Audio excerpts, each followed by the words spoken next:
they are very small, so they watch it. So they give me updates. Like, now they are doing this, and this is the new update. No, I was in London. I was visiting with Sarah and my brother and sister-in-law. Comment, Adam, comment ton frère et ta sœur va bien?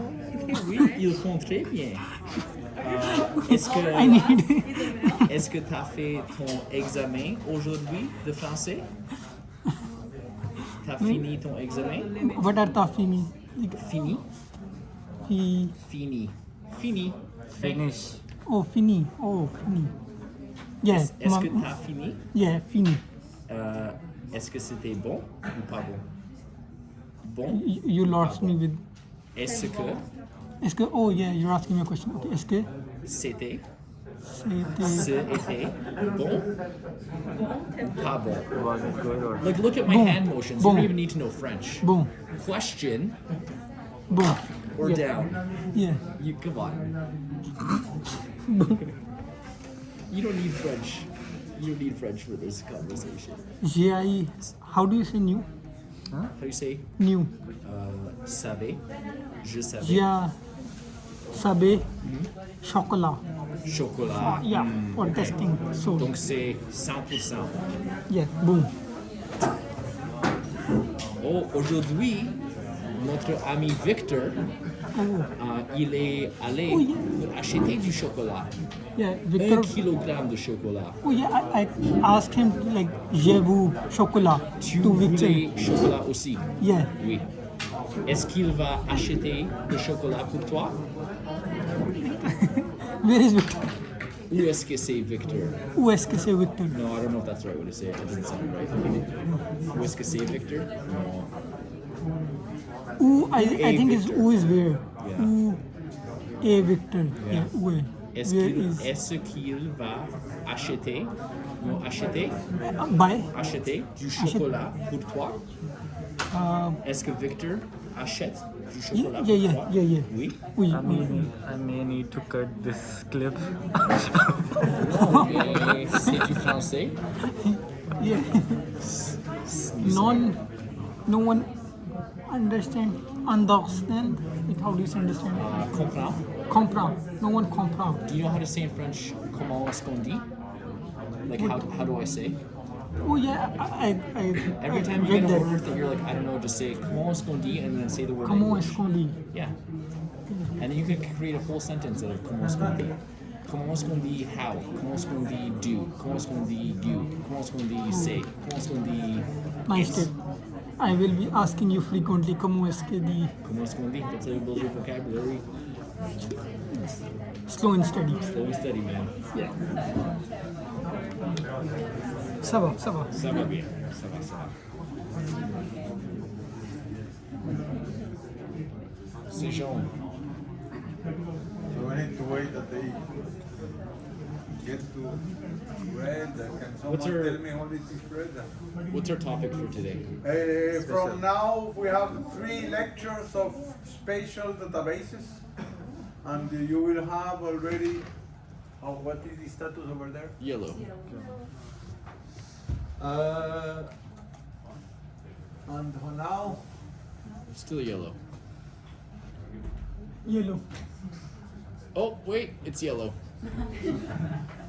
so we have we start the last chapter of this, which is spatial databases, and then you will have already your first lab session on Thursday on data.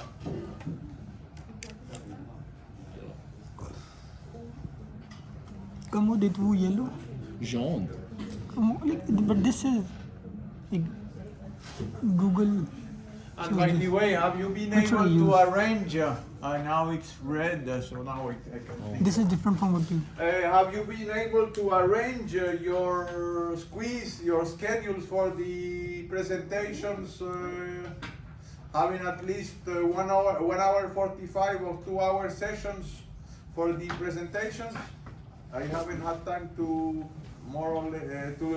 recently look at this GI? while waiting No. at PC. No, I? Is there anyone? No. I don't think so. You don't know what he's talking about, do you? No. I do. Yeah, Zane booked a slot for us. Oh, Zane booked a slot. So I don't know. For example, can this person at 1:30 switch already to 12 in order to already squeeze these two ones, or the previous one show it one slot before in order to? Two slots combined because it's 4 people. Yes, we are taking two of them. That's we are like merged the rows. Okay, so you have already perfect for that. Thank you for that. But you That's know, an for hour example, 15. Adam, could you please find Oh, I thought we already did. Sorry, I just have to delete mine. Wait, what? so to put this one with someone else? Yeah, I'm there twice right now. Okay, so as soon as I have, maybe when I have this, I will put a green here, remove the other green to say this is fixed, and then so you will be able, I will be putting all these sessions in a common calendar. I mean, to be able to do that with Teams. So all these sessions will be available through Teams. Is there any constraint to do not record this session for you? I mean, I will be attending, but if someone is not able to attend the lecture and want to have it, is there a problem to do not, a request to do not answer, to do not record these sessions? So unless, so that I will say, unless someone send me an email, I will be recording the session. So you will be it will be available for you also only through the Teams channel. Is that okay? Unless I receive an express request for not recording by email. Okay for that? So thank you for your cooperation. Now we will start with last section, last chapter of this course on spatial databases. So we need to first understand a little bit about how geographers have been working with this issue since 1500 and even before. And then we will see how this reflects onto the current tools like PostGIS or Oracle. But it's an old spatial analysis, is an old problem. This is one that somehow is reported as the first spatial analysis case. There were some cholera cases in London, and this Dr. John Snow, at hand at that time, of course, there were no computers. He was collecting the location of the water points and location of the victims. And there, here in the middle, you will say the cross here in the middle represents the actual well where the cholera cases were, the infection called cholera come from that well.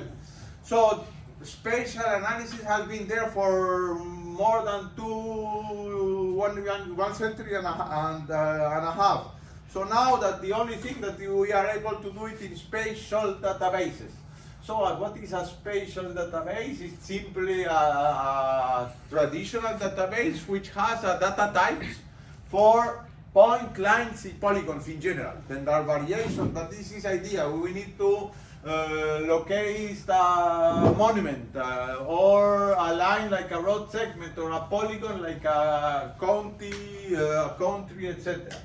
But when we think about spatial databases, we typically think of GIS data and Google Maps or Waze. But we can also have CAD/CAM data, which is also spatial. But here the reference domain, so the coordinates are not referring to something on the real world, but some reference point. For example, for the this will be the left corner of your circuit, and then after that, then you can. And this is exactly what they do. They need a spatial database with a spatial coordinate system, but it's the same as doing the intersection of all the operations we do in traditional GIS data. They also need it here: intersection, disjoint, union, all these kind of things. Spatial joint, distant joints, all these kind of things are needed for GIS data are exactly the same on CAD/CAM data, but the problem what is here is in most standard way for doing GIS data is in 2 dimensions. And of course, CAD/CAM needs 3 dimensions. So from the starting point, they need 3 dimensions. But apart from that, little by little, there have been appearing 3D models of towns, and then you have a model of Brussels with a 3-dimensional view of all the buildings.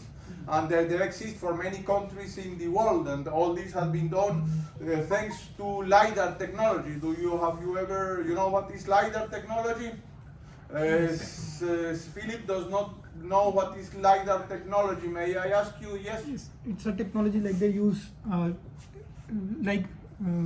many animals use sound waves to send waves, and when they come back, they can get a spatial idea of how the surrounding is. So we use light instead to map points. Based on how much time the light takes to return, you can get an idea of the space. So what is the topography of the space where the light So has hit? basically there are planes that are sending LiDAR radars are collecting trillions of points, and according to the delay when the signal is sent and received back, they estimate the point. There, for example, we have the image processing lab here at ULB is doing this not on planes, but they have a 3D scanner, and then they put that in the middle of the Grand Place, and then they send millions of points for collecting every single corner of the Grand Plaza. And then out of this, there have been a lot of master students thesis doing that. Try to, you can imagine you have billions of rows, and then some of them are errors. You need to clean the data, do polygonization of this to have a 3D model of the Grand Place, for example. So this is the kind of thing that is possible. And then, by the way, 3D LiDAR collection of data was one of the very first big data application, because at that time all the Nordic countries was sending planes all over Sweden or Finland or whatever, and then that was the first industrial case of big data, because they have to process all these huge amounts of data and produce 3D models of the whole country for the Nordic countries. So it's a well-known domain for many years. So we say spatial database. So this is your application, and spatial database management system. It is some database management system that has possibility to support operations on data type for space. And then we have the distinction between 2D to 2.5D and 3D. Can someone explain what is the difference between 2.5 and 3D? Intuitively, it's very easy to understand. 2.5Ds are heat maps, like there's a third dimension of color, but 3D would be spatial 3 dimensions. Heat maps is not, yes, it's a cons, but 3D, what is a 2.5 with respect to 3D? Imagine a 2.5 versus a 3D model for Brussels. 2.5 is actually statistic. Sorry? I mean, the 0.5 is the statistic instead of a real dimension. No, it's real dimension. It is even said that elevation. It's binary, like is there elevation or not? 1-0. Is it like it's 2D, but it shows like 3D, but actually it's by 2D? Basically, we have the altitude of each building, but we don't have a full 3D model of this building. This building can have holes, and a real 3D model will be of every building in Brussels will be something like this in the middle, really with all the details, with all the excavations inside. 2.5 are only those that somehow put the boundaries of the building and the top floor, but don't care about too much about the internal. So it's a less expensive representation. Yes, Philip? Yeah, I just googled 2.5D, and the most simple representation would be a video game like Super Mario, when the character is basically moving in the 2D space, but you can see the depth, but you cannot. Like you're just moving like this through the space. This is indeed a simplification. You can imagine 3D, real 3D gaming requires a huge computer hardware. 2.D is an approximation. We approximate here, so we know that somehow we only have the depth, but we don't have the full 3D modeling of all the rest. So it's kind of simplification to avoid complex 3D computations, which by definition are expensive. Yes, 3D, then we have a real 3D models, like, face recognition, face morphemes, with triangulation, all these models for a real 3D object. So this is explicitly in medicine, but also in geology. Why it is important in geology, real 3D models? So that they can study the details of the topography, like how the. Yes, indeed, but in which domain this is very essential?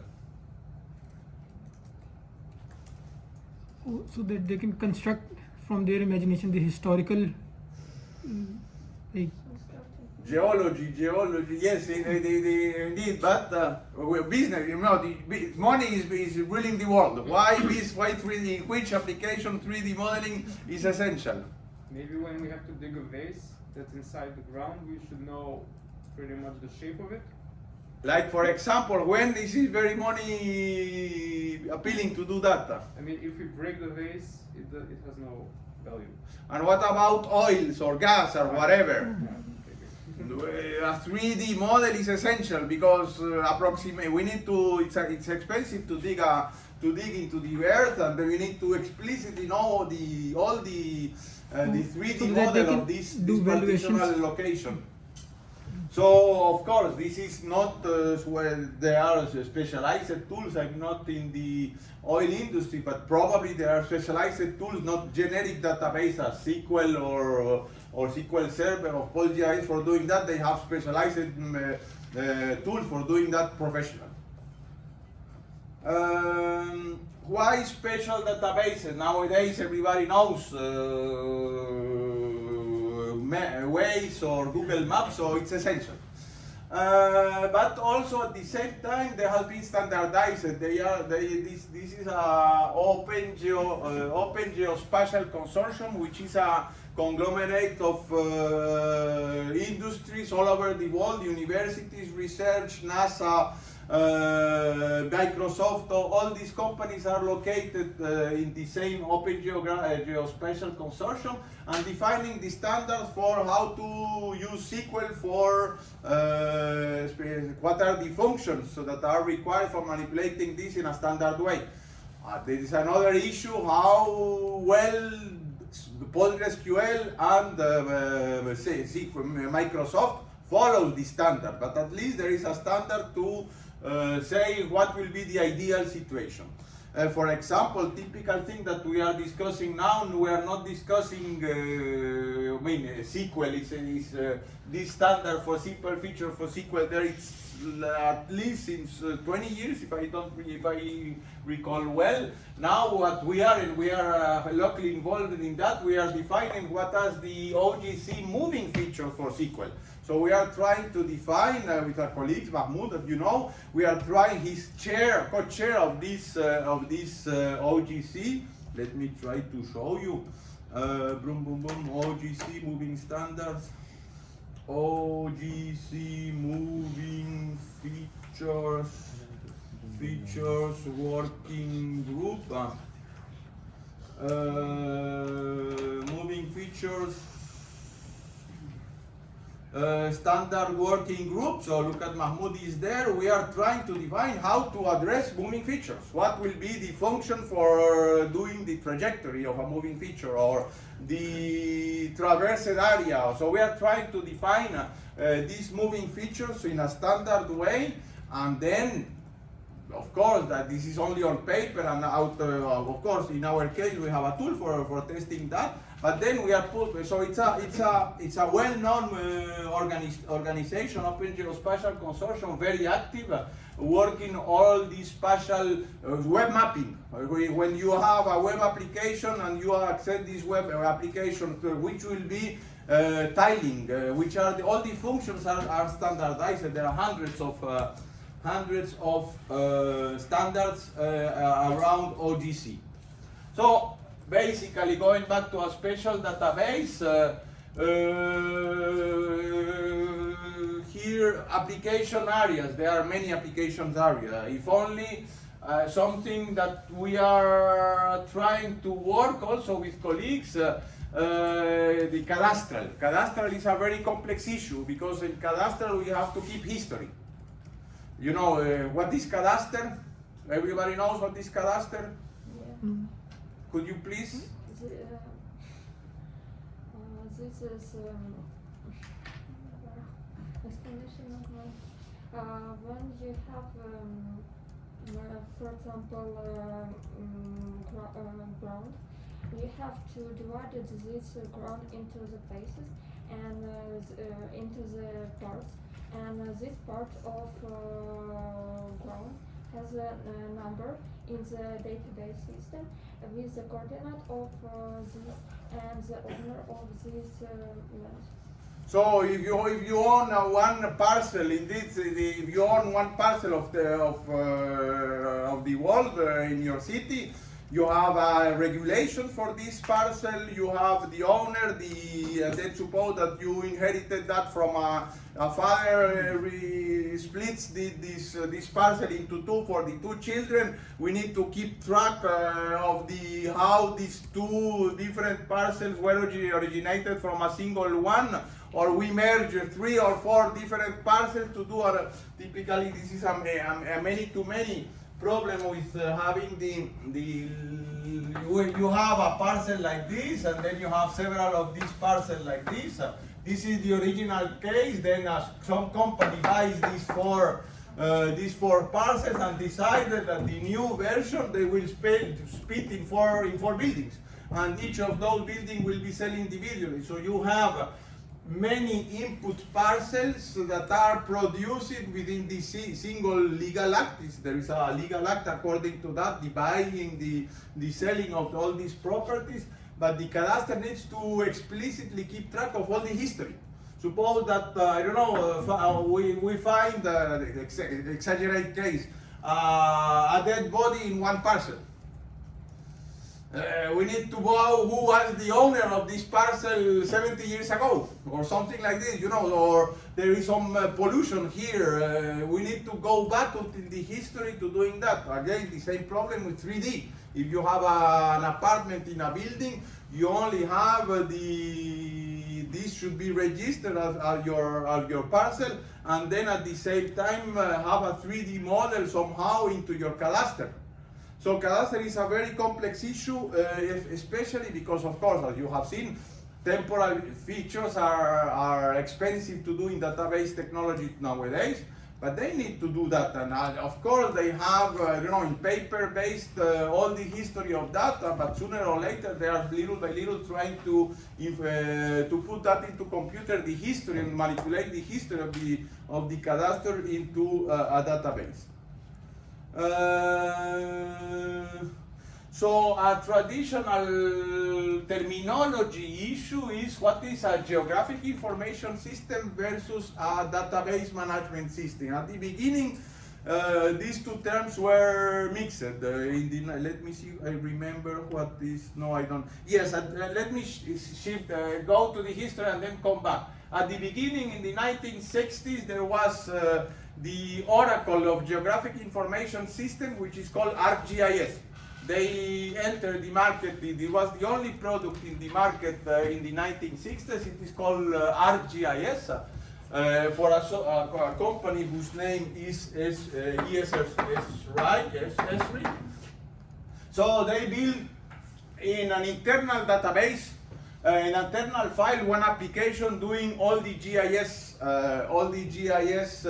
manipulation, and all companies, all countries in the world are using S3 tools.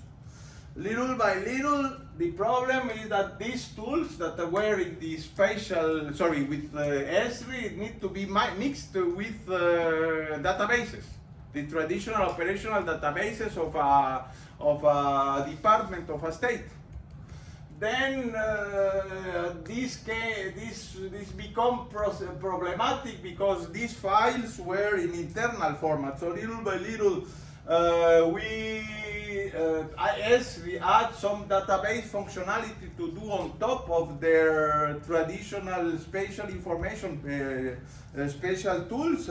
But nowadays we are in this situation. Basically, the Esri is abandoning the database management, delegating this to, you can decide if I use my Esri tools with my data on Oracle, or with my data on SQL Server, or with my data in PostgreSQL. And then they are specializing into the spatial processing of this data. So this is the way, as for example, when we are saying about spatial databases, are typical databases that are expanded with some spatial data types that provides basic spatial functionality. For do much more elaborated, water control management system, you need to put a huge layer on top of corresponding to water management or gas management. So all this layer part application wise will be what we call nowadays a geographic information system, and these are traditional tools. Esri, Intergraph, MapInfo, Quantum GIS is a traditional open source tool that you put on top of QGIS, on top of PostgreSQL or PostGIS to visualize and manipulate the spatial data. So now it's difficult to say which is the barrier between the database management system and a GIS, but typically we say GIS is for the layer on top of the database management system. The GIS and spatial database is a combination of all these areas.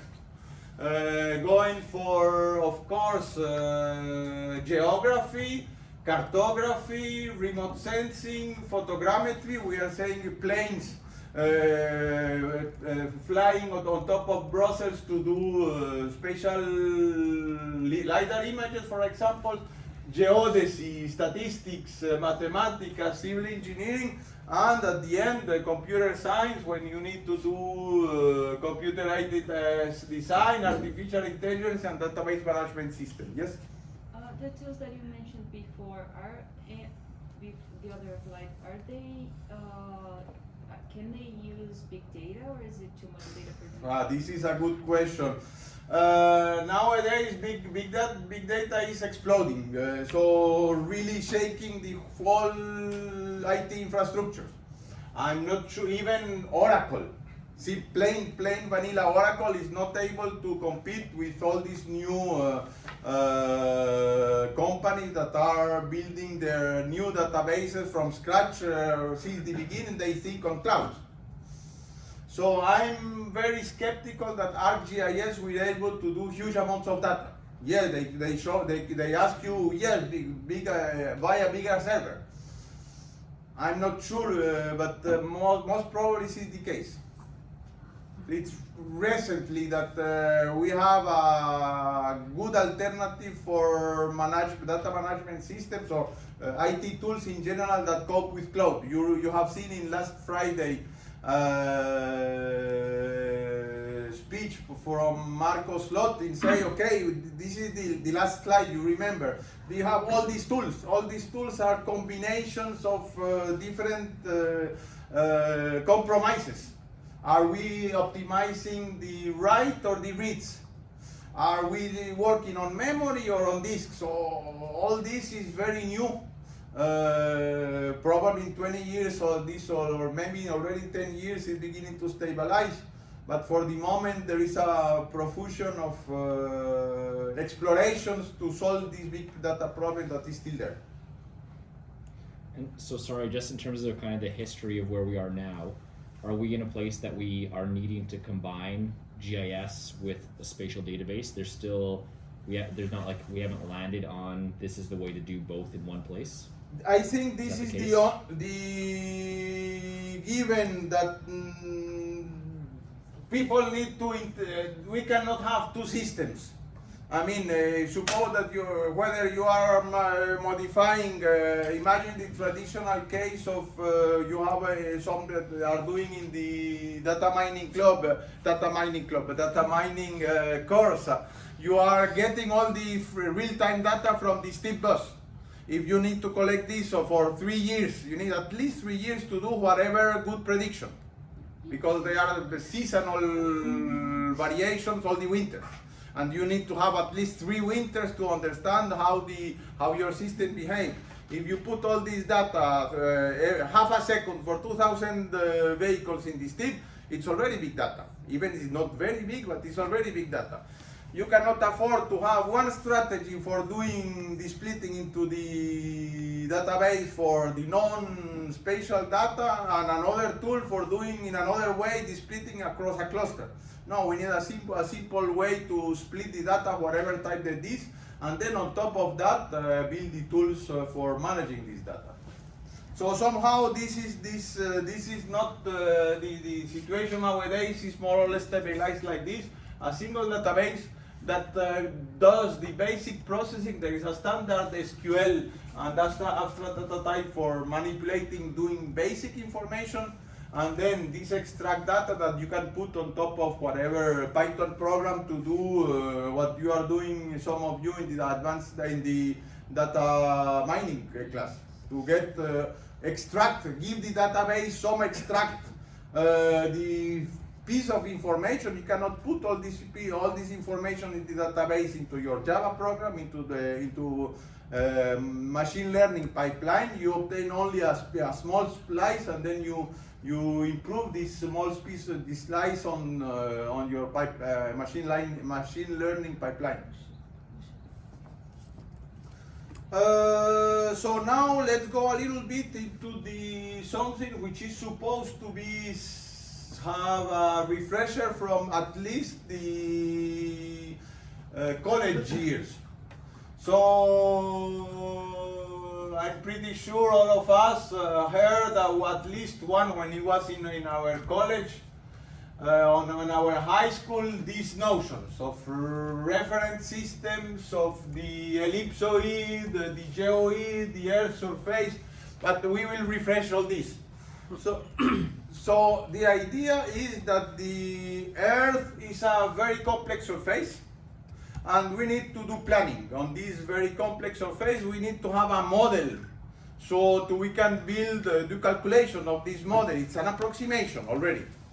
So this is somehow extracted from Wikipedia, if I remember well. So the real Earth surface is very complex.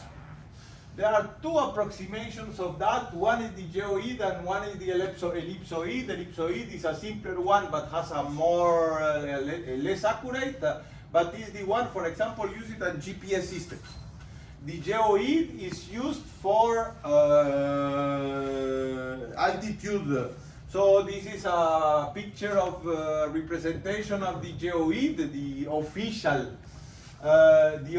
definition of what is a geoid is the equipotential surface of the Earth gravity field which best fits the global mean sea level and extended through the continent. So basically, to put it in simple terms, when you study that the Everest has, how much is the height of the Everest? 8,000 something. And Brussels, the toppest the toppest place in Brussels is 100 meters over the sea. How do we decide that this is 100 and this is for which reference system we know? Sea level. Sea level. Sea level, but if I remember well, my junior school grades, the level of the sea depends of the moon, depends of the tide. Then how one estimate the sea level? Average sea level. Average sea level. How do you know at least intuitively how does it work? There are sensors. They are continuously measuring all this. And then there are institutes doing only this. The Marine Research Institute of every country is publishing official data about the average mean level that help the geographers to determine the height and what happened now with the melting of the poles and the heating of the planet. It's increasing. All this system built since 70 or 1600 by the humanity is collapsing because they were based that the average value moves but remains constant on average. All this is breaking up nowadays. So even all these measuring systems that are based on altitude are going to fail in the forthcoming decades. So this is basically the thing that we use the GeoEat, but nevertheless it supposed to do computations and do routing. You are here and then you do planning which is the route for the plane for go from Brussels to Moscow. If you base on a model like this, it's very complex. So we need an approximation, mathematical approximation. It's an ellipsoid. An ellipsoid is a regular thing with only a few parameters, mathematical, and then the computation, the equation for computing the distance between Brussels and Moscow. Of course, it's not a straight line. We need to have to choose the least. Let me see. We can try these maps. Great Circle Line. Does this mean something to you? Great Circle Line. Let's see, from Brussels to Moscow. Direction. Moscow, Russia. And then, so if you ask by car, of course, this is a projection of the, this is a planar projection of the real world. But if you ask by plane, you have the Great Circle Line. The Great Circle Line is the shortest distance of these 2 points according to mean. You can go upper, given that the Earth is somehow is not a perfect sphere, but it's somehow compressed into the poles. You need to find the shortest distance between these points. You can bet on, I don't know, going a little bit more to the north to at the end get a smallest distance. So the idea of the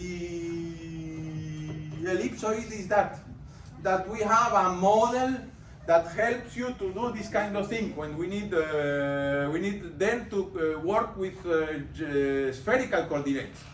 The planar coordinate that we learn at X and Y Cartesian coordinates at school, they are not used for that. But of course the computation of this is more complex because we need sinus and cosinus, and this is not more linear equations. And therefore, this is why, for example, in PostGIS and the same in whatever database management system, if you use distance between two geometries, this is planar distance, and this is faster. If you are use distance between two geographies, or these are geographic coordinates in spherical coordinates, the maths are complex. There are more multiplications and divisions and sinus, and that takes time by the computer. So by definition, operations of geography are slower. So Yes. a question, like now you calculated the distance. I mean the trajectory to Moscow. Like, how does Google know? Like, does he use XY difference between 2 points, or is he using? Basically, when you have, let's go back here. Google, the previous one by car. Here, Yeah, this is like a map. Like Yes, but the Google, so basically this is a projection. We will see in a few of the projections. So we have X and Y, the traditional coordinates. And then they give the distance for each point. But here, on the previous one, they have the the GPS coordinates of Brussels, the GPS coordinates of Moscow, which are already expressed in latitude and longitude, which them are spherical, and then they have a function to compute the spherical distance between these two latitude and longitude points. So there is one, basically what is the mathematical definition of ellipsoid? You have a major axis, a semi-major axis, and semi-major and semi-minor, expressing the distance between each of the dimensions. And then you have the flattening is how much we compress. This is another parameter. And then the issue is that if you have a spheroid that minimizes the distance for the whole Earth, if you apply the same look at the red, if you apply the same spheroid for the GPS data on Brussels, for example, on Belgium, there will be a lot of distortion. So each country has its own spheroid that somehow you need to give. Look at this in Belgium since 2018. We use the same spheroid but with different parameters. We fix in Belgium the center of this spheroid is as a precise point. Typically, it's at the National Observatory in Uccle. So this is the center of the coordinate for this spheroid. And then, in addition to that, they define how the two values A and F. So when you are manipulating spatial data, you need to be aware which coordinates are you using. Are you using planar, first of all, planar or geodetic coordinates? Once you have the planar or geodetic coordinates, you need to, if you have data for two different countries, even in the United States, you have different coordinate systems for both, for planar or for spherical coordinates, but depends of the size of the data that you're optimizing. Typically, in each state of United States, probably the same in Canada, they have their own reference systems, and they for each state. This is used for example, for cadastral applications, because it's essential. I mean, 1 meter more or less in a cadastral application means a lot of money, especially if you are thinking about New York square meters. So it should be optimized by state, but in addition there is a global country, and all this is, let me go example, and all there are reference for that. EPSG coordinate system for USA. Projected coordinate system. So here they say, I don't know which one would be,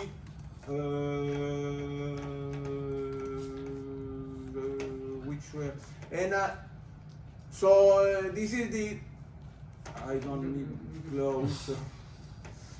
So look at this. This is the coordinate system that you are using for Virginia. You use that, and they see explicitly center coordinate, the projected bounds, all the data for which it will be onshore or offshore.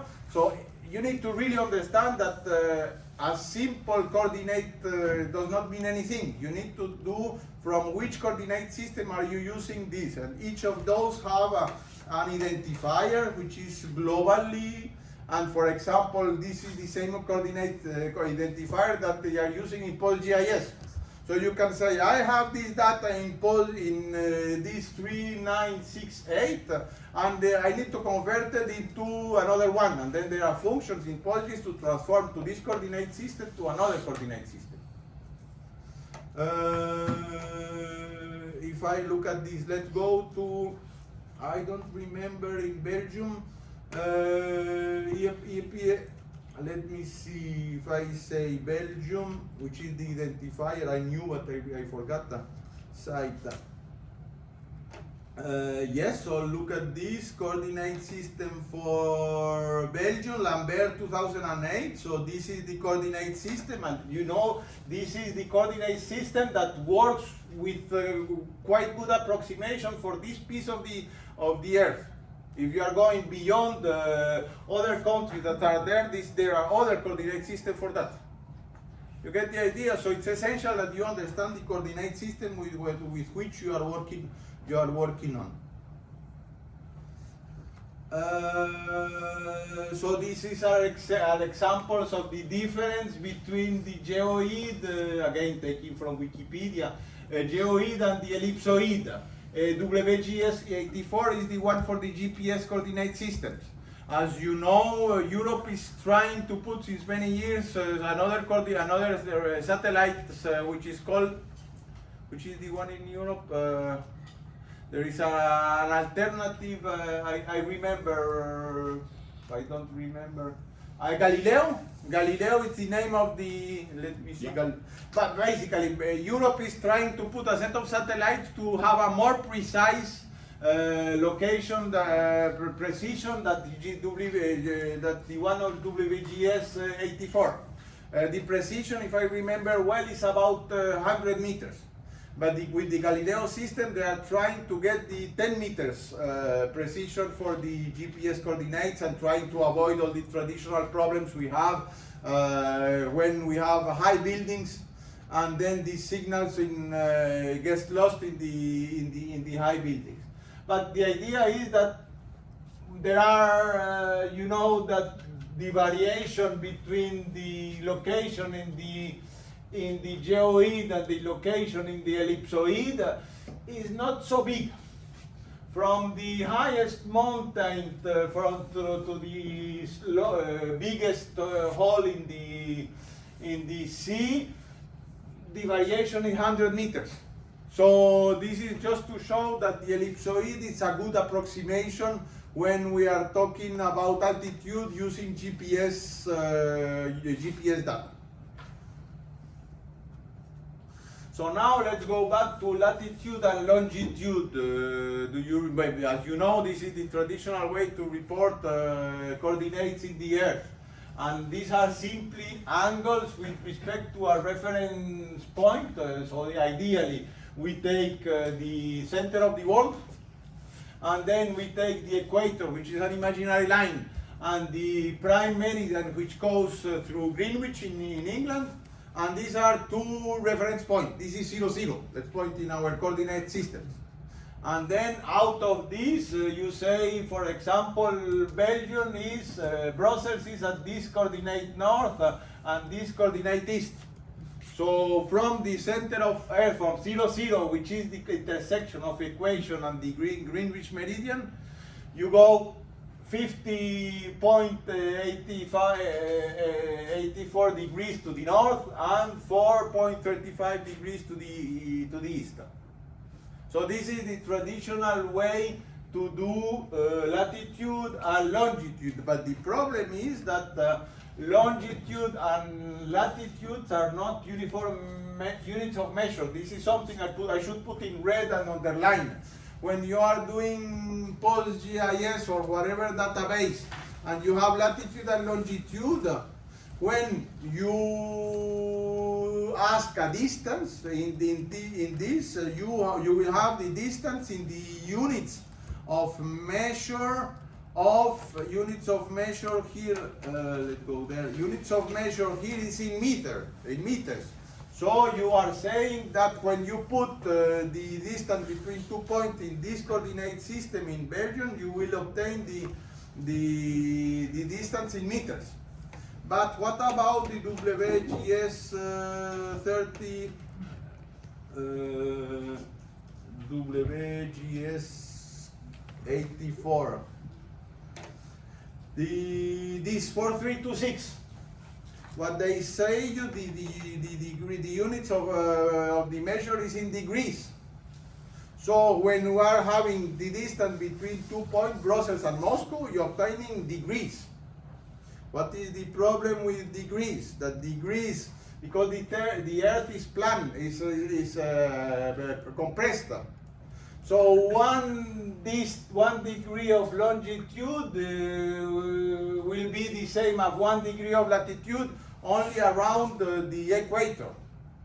So it gets increased or decreased as far the more you go outside farther from the equator, then the distance is not really useful, because 1 degree will be that amount of kilometers at this latitude, and that will be another much more bigger number or less number of kilometers for the same 1 degree.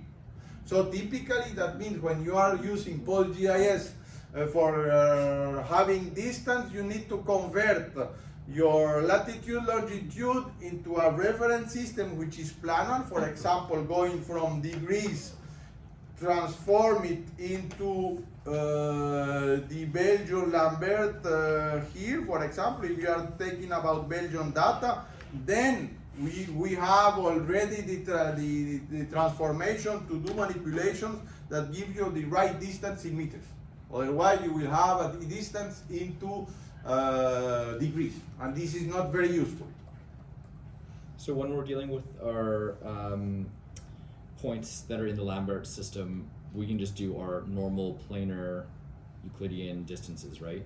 And so is the impact of this, like if I'm in Spain or Turkey or something, is the impact that my precision gets, because I'm further away from the center, my precision becomes less accurate, or my distances become stretched in those corners as well? Indeed, this is the issue that we will see, how to transform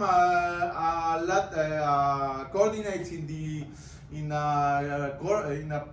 from spherical to planar, and then this is called map projections. And depending on there are many kind of map projections, and there are many parameters. So we'll see examples of that. There is always a compromise. You always lose something, because there is no possible way to approximate in a planar way. You remember this that I'm pretty sure that all of us here at the school, all the pieces of earth when they converted, it's like peels of on an orange. When you have an orange which is spherical, and then you keep all the orange and you pieces, you cut it whatever you want, and you put it flat, there is some melt. It's not possible. So this is the issue of planar of projections. So what is the objective of projection? Is to produce a map from the Earth's surface into some planar, some Cartesian coordinate. Each projection causes deformations. And so we need to have 4 parameters to define which are the approximations that we can throw away, or which parameters we cannot afford approximation. So let's see examples. So first, let's see the traditional, conceptual way to compute a projection. Suppose that the sphere is whole, and you put a light in the middle, and there the projection is simply, you have designed on the sphere the line of the continents, of the countries, and then the projection will be how the light reflects these forms on the sphere on the paper that you put on top of it.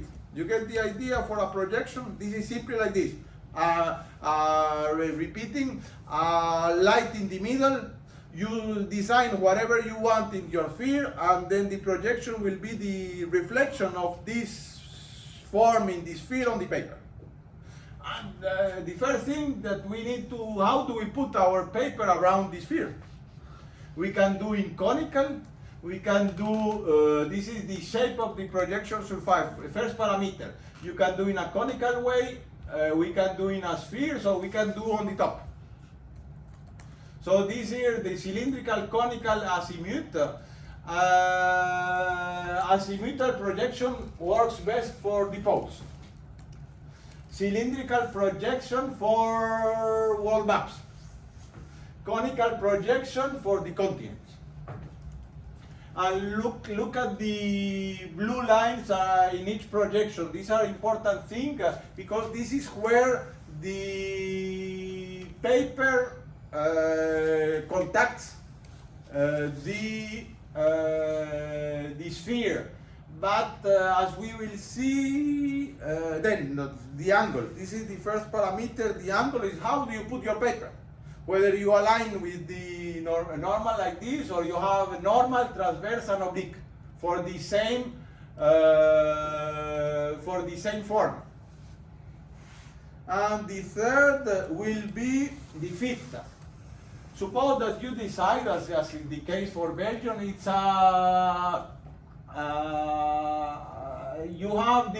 it's a conical projection.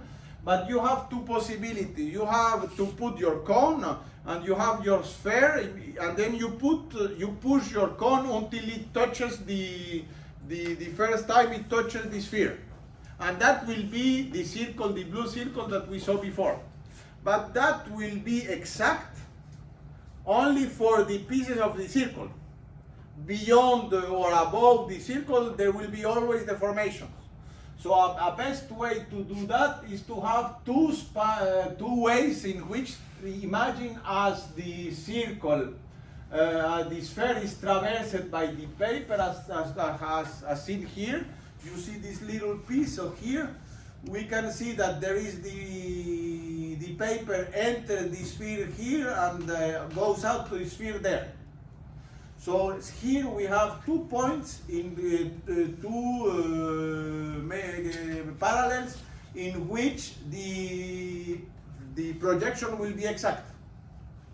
And in the middle, the more we are far away from these two lines, the biggest will be the distortion. Get the idea? So in that way, you're basically compressing some areas and expanding others. Yeah. Okay. And we cannot have everything, and so there are different kinds of projections depending on what we accept to be deformed. The conformal will need to preserve shapes and angles, so equal but not the area. The equal area preserves areas and correct size, but the shapes are not preserved. So in order to show you, same world with cylindrical Mercator projection. Look, for example, the size of the poles, of the North Pole. This is highly exaggerated. Now equal area. So now the area is respected, the relative area of each of these countries, but the shape is not preserved. Or we have cylindrical equal area projection. There is another projection, a hammer projection, true direction azimuthal projection. So this is typical for the North and the South Pole. It's important to preserve the direction. So depending on what kind of map you are wanting to do, you have to use your correct projection. So this is and then to finalize, this is every country has its own parameters. So these are the parameters for Belgium. It's a conical projection which is aligned with the coordinates of the latitude and longitude. Secant, because there are two parallel secant. It is conformal. The location is here in the middle of Brussels, where I located the National Observatory, and these are the parameters for more detailed parameters. And of course, when we are doing a transformation from one coordinate system to another coordinate system, typically there are libraries for doing that, but you need to take all these, and they take all these parameters from the other coordinate system and do the maths to convert and lose as less as possible. Let me see what time. So maybe we can stop here and then we start next after the break with the next topic, which is conceptual modeling for spatial databases. Okay.